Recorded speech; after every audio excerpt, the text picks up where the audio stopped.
আফগানিস্তান ত্যাগের সময় যুক্তরাষ্ট্র যে কোটি কোটি ডলারের অস্ত্র, সামরিক সরঞ্জাম ও নিরাপত্তা অবকাঠামো ছেড়ে গিয়েছিল, সেগুলোই তখন তালেবানের নিরাপত্তা ব্যবস্থার মূল ভিত্তি হয়ে দাঁড়িয়েছে। মার্কিন নজরদারি সংস্থা special inspector general for Afghan reconstruction প্রকাশিত 137 পৃষ্ঠার প্রতিবেদনে এ তথ্য বলা হয়েছে। পাকিস্তানি সংবাদ মাধ্যম দ্য ডনের প্রতিবেদনে জানানো হয়েছে, এই অস্ত্রের কিছু অংশ ইতোমধ্যে পাকিস্তানের নিষিদ্ধ সংগঠন টিটিপি এর হাতে পৌঁছেছে।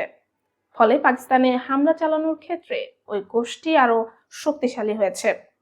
জাতিসংঘের পর্যবেক্ষক দল এবং ওয়াশিংটন পোস্টের অনুসন্ধানও এ তথ্য নিশ্চিত করেছে।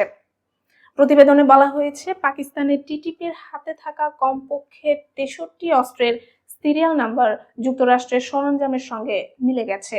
2002 থেকে 2021 সালের মধ্যে আফগানিস্তান পুনর্গঠনে যুক্তরাষ্ট্র প্রায় 14,470 কোটি ডলার ব্যয় করেছিল। তবে শেষ পর্যন্ত কোনো লক্ষ্যই পূর্ণ হয়নি। আফগান নিরাপত্তা বাহিনীর জন্য 96,000 স্থলযান, 4,27,000 আগ্নেয়াস্ত্র, 17,400 নাইট ভিশন ডিভাইস এবং 162টিরও বেশি বিমান কেনা হয়েছিল।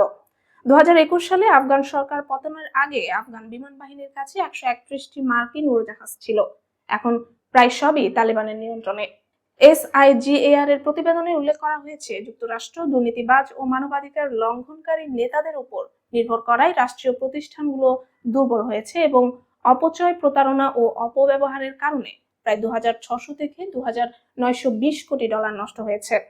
2 দশকে আফগানিস্তানে 10,000-এর বেশি আফগান এবং 2450 জনের বেশি মার্কিন সেনা নিহত হয়েছেন। যদিও 2021 সালের আগস্টে তালেবান ক্ষমতায় ফিরে আসে, যুক্তরাষ্ট্র এখনো 383 কোটি ডলার মানবিক সহায়তা পাঠাচ্ছে। এসআইজিআর এর প্রতিবেদন সতর্ক করছে, আফগানিস্তানের অভিজ্ঞতা প্রমাণ করে দুর্বল রাষ্ট্র পুনর্গঠন বড় প্রকল্প চালাতে কতটা ঝুঁকিপূর্ণ ও ব্যর্থ হতে পারে। এই ব্যর্থতা বর্তমানে পুরো অঞ্চলের নিরাপত্তার জন্য ঝুঁকি সৃষ্টি করছে।